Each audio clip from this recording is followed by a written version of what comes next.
अस्सलामुअलैकुम। तो आज की वीडियो बहुत ही पावरफुल और यूज़फुल होने वाली है, क्योंकि इसमें आज मैं पूरा का पूरा भांडा और बहुत बड़ा चिट्टा खोलने वाला हूं। तो उस दरमियान मैं आपको ये बोलना भूल जाऊंगा कि मेरे चैनल को लाइक करें, कमेंट करें और सब्सक्राइब करें। इसलिए पहले ही कह दे रहा हूं कि भाई हमारे चैनल को सब्सक्राइब कर लीजिए। कैसे आप सब, उम्मीद है कि खैरियत से होंगे। तो आज मेरा टॉपिक है हिंदू सोसाइटी के अंदर में रह चुकी बुराइयां और उसकी कुप्रथाएं या फिर जो भी प्रथाएं थी, तो उन पर आज चर्चा होगी।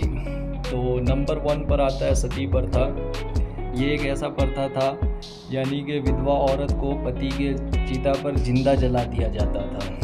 नंबर 2 पर आता है बाल विवाह और कन्यावध, यानी कि कम उम्र में लड़कियों की शादी, जिसके कारण सही शिक्षा नहीं और स्वास्थ्य पे भी असर होता था कि वो माँ बनने के काबिल नहीं होती थी। इसी वजह से मृत्यु हो जाती थी, वो मर जाती थी। नंबर 3 पर आता है जातिवाद, जिसे अनटचबिलिटी कास्ट सिस्टम भी कहा जाता है। समाज को ऊंच नीच में बांट करके अछूत लोगों को उनसे भेदभाव किया जाता था। यही समझ लें, वरना एक एक बात पे खुलासा करूं तो वीडियो काफ़ी लंबी हो जाएगी। 4 पर आता है दहेज प्रथा, जिसे डॉरी सिस्टम कहते हैं। शादी में लड़की वालों के घर वालों से धन संपत्ति की मांग, जिसके कारण बहुत सारी जलाने और आत्महत्या करने वाली बहुत सारी घटना सामने आई और इसी प्रकार की हत्या होती रहती थी और ये सिस्टम शायद आज भी चल रहा है। नंबर 5 पर आता है विधवा अत्याचार और सामाजिक बहिष्कार, यानी कि औरतों को सादा लिबास पहनने के लिए, अगर पहले तो विधवा को ही जिंदा जला दिया जा रहा था, लेकिन जब विधवा बची तो फिर उसका क्या सिस्टम हो गया कि सादा लिबास, बाल मुंडाना और समाज में उसको दूर रखा जाता था और मजबूर किया जाता था ये सब कारणों से। तो चलिए इस पे बात और कभी करेंगे। अब नंबर 6 पर आता है देवदासी प्रथा। एक ऐसा प्रथा था कि मंदिरों में लड़कियों को देवदासी के नाम पर समर्पित किया जाता था, लेकिन बाद में ये यौन शोषण का रूप ले चुकी थी, इसलिए इसे भी ख़त्म किया गया। अब आइए नंबर 7 पर आता है स्त्री शिक्षा पर रोक। कई जगह पर औरतों को शिक्षा देने पर प्रतिबंध या वर्जित माना जाता था। नंबर 8 पर्दा और स्त्रियों की सामाजिक बहिष्कार, यानी कि औरतों को घर से बाहर जाने, बोलने, सही गलत का फैसला निर्णय लेने पर आज़ादी नहीं थी। अब चलिए नंबर 9 पर आता है छुआछूत और मंदिर प्रवेश निषेध, यानी नीची जातियों को मंदिर में न जाने की अनुमति नहीं थी और यहाँ तक कि कुएं के में पानी भी लेने नहीं देते थे। और यहाँ तक हुआ कि मतलब वो उनके गले में घड़ा बांध दिया जाता था और उनके पाँव के पीछे बोरा या झाड़ू बांध दिया जाता था। और यहाँ तक होता था कि मतलब ऊंची जातियों के परछाई तक में उनको आने की अनुमति नहीं थी। अब चलिए नंबर 10 पर आता है मानव बलि, जिसे ह्यूमन सेक्रीफाइस भी कहते हैं, और अंधविश्वास।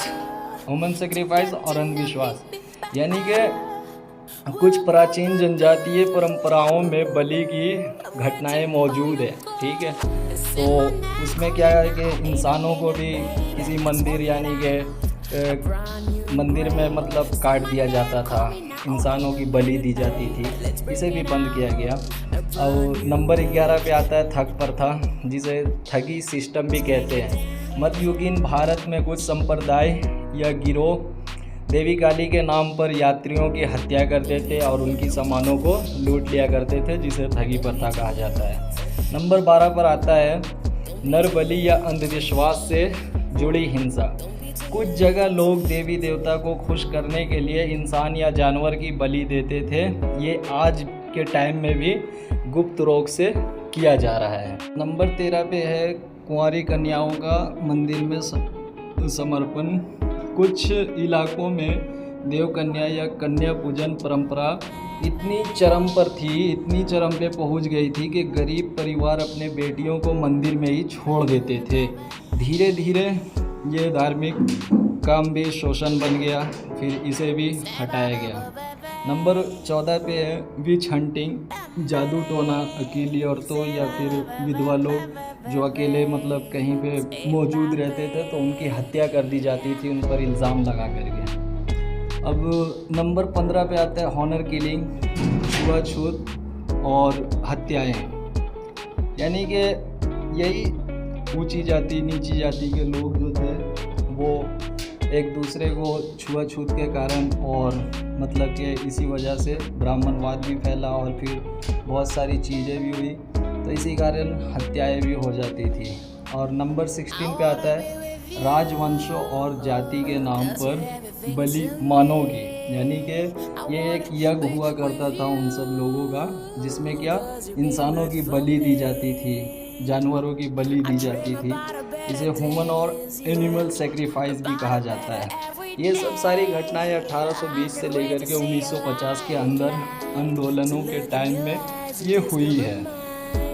और भी एक मुल्लकरम नंबर 17 पे आता है मुल्लकरम, जिसे ब्रेस्ट टैक्स भी कहा करते हैं। निचली जातियों के औरतों के स्तन ढकने पर भी टैक्स लगा दिया था, जिसे हिंदी में कर कहते हैं। तो ये भी एक प्रथा थी और मतलब कि हर समाज में एक समय पे कुछ ना कुछ बुराइयां मौजूद थी, लेकिन उनके हमारे भारत देश की खूबसूरती भी ये रही है कि उनके टाइम में एक ना एक सुधारक भी पैदा हुए, जैसे कि राजा राम मोहन रॉय, वे ईश्वर चंद्र विद्यासागर, ज्योतिबा फुले, डॉक्टर मुत्तुलक्ष्मी रेड्डी आदि।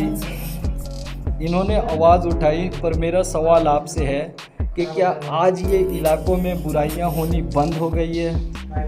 आप अपनी राय कमेंट में ज़रूर दें कि आपके इलाके में कौन सी प्रथा आज भी मौजूद है। Thank you.